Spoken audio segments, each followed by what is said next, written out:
I made a post not too long ago and I said, Black people, Black men especially, that have built their success through systems of white supremacy have gotten too comfortable and forgotten that they're Black. And they put themselves in certain positions. So for me, there's a certain level of there's a rapport and a respect that I have for every culture and every race that I do business with. But I'm not gonna get around you. Mm-hmm. And if I had a vice of drinking, smoking, doing drugs, sleeping with strippers, you're not gonna see me do that. It's too comfortable. Right. You getting too everybody getting too comfortable because then you forget. Remember, you're Black. So when shit go down, they will have you in jail on the court and dragging your ass up out of there. I didn't think I was going to build a social media platform. Who knows? Like you said, maybe I will run for president, but I got to think like I'm just in case I might. Right. But you're also coming from a perspective where, like I love what you said, you're trying to build kings, not be a king. Yeah. So you're coming from a perspective where the path that you're on, you're already thinking about way more than yourself. Correct. Whereas in a lot of these spaces, it's more so like I want to be The man. Highlander. And then yeah. Can only be one. And in these spaces, I'm the Black man in these spaces, and I'm in these spaces, and I can attribute that to my success because this is me. Yeah. As opposed to your perspective is already a broader perspective because it's not just about you. So your whole walk is obviously going to be different from most of these cats that we're referring to. Right. And these cats to get themselves in trouble by but here's the thing, it's not I don't blame them because that's the way that it was done. That's the only when you don't live in Atlanta, that's your only shot. You do have to permeate white supremacy. You do. On some level. Yo, the only reason what I'm hearing him say is I hate it. I just don't like it because there's no plan of action, and it's damn near impossible to even conjure a plan of action because you got Black people with all these different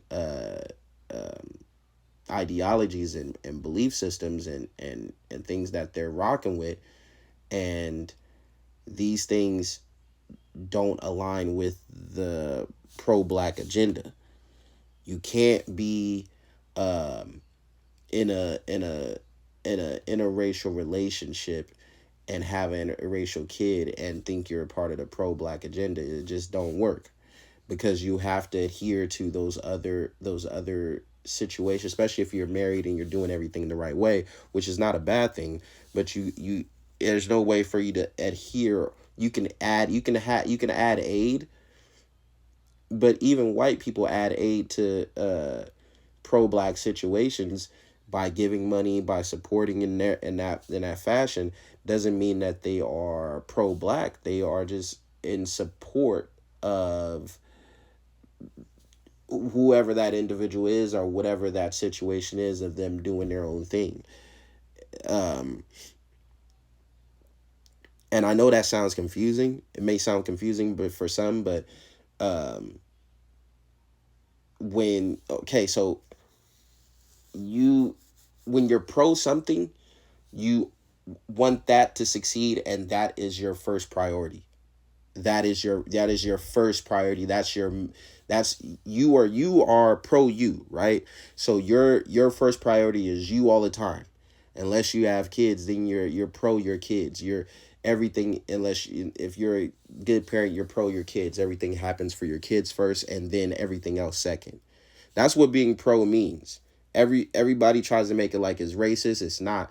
It's to water down your own system. Like there's white people that are pro-white that will help white people before they help Black people, and that doesn't mean they don't like Black people or they don't fuck with Black people. It's just that they see themselves in their own people. You know what I'm saying? And you can't be mad at that. That's a part of having self-love for yourself. You see yourself in somebody else. You want to help them. You want to bring support to them. You want them to do well. That's just, you want to cheer for them. That's just what it is. You can't be mad at that.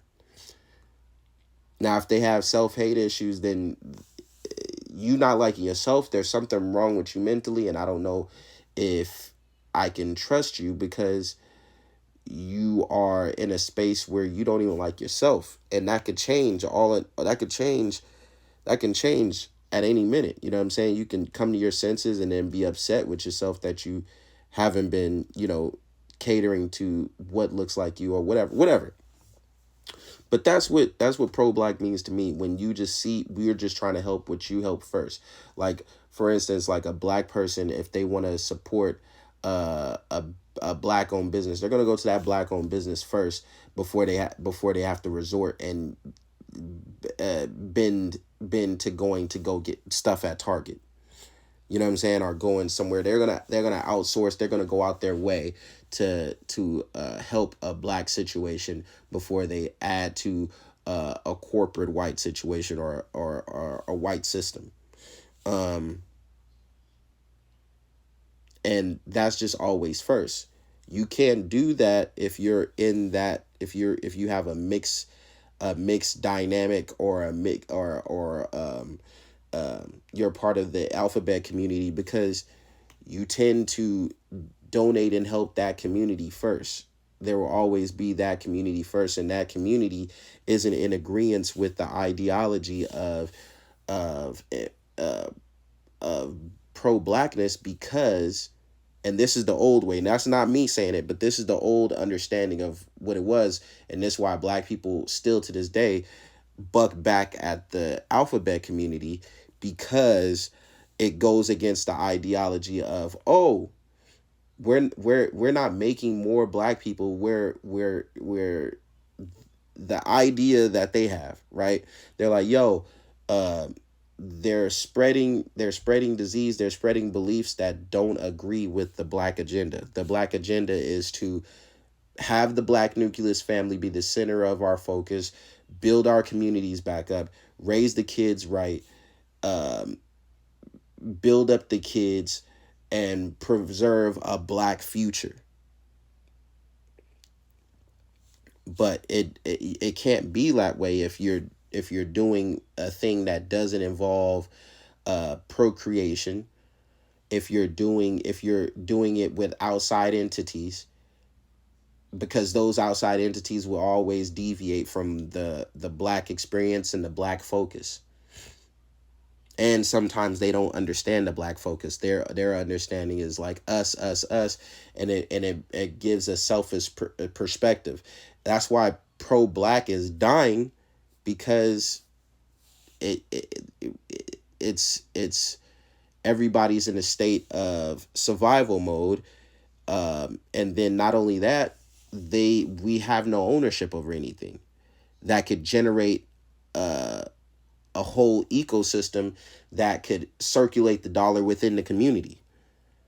So, and every time we do that, somebody sells out in order to get ahead, and they don't pass down the company. They don't keep the company in their family. Black people would rather be partners than owners. And partners can always get shoved out. Partners can always get phased out. Owners make decisions, and they're able to do it. But, there's a lot of issues that come with that. So that's why it's like, it's hard to do anything outside of just look after yourself and be for yourself, and, do your own family, and then people have their own personal issues. To be pro-black is damn near impossible. Because there's no foundation or system that supports the idea of being pro-black with a small percentage of black Americans, and then the black Americans are also subscribing to other ways of life that are in disagreement with pro-blackness. So when he says things like this, when I bring it back, he says things like, oh, black men are scared, or black men it is. Damn right they're scared. They don't know what to do. They want to earn a living. They want to get money. They're coming up in situations where they're already handicapped from single parent households. They don't have a father for guidance. By the time they learn anything that they need to know in order to be successful, is damn near too late, or they're too old. And I know that sounds like an excuse, but you can age out of getting the help that you need in order to be successful and be a major contributor to the black community. That's a fact. So when you say this, you don't like seeing this, and you don't got no solutions for these niggas, or you ain't got no opportunities, you're just saying things that make niggas feel more depressed and down, and that shit don't really help nobody. That's all I'm gonna say about that, man. That's why I don't like videos like this, but it is good to have these conversations and provide this awareness. I'm gonna get back to work.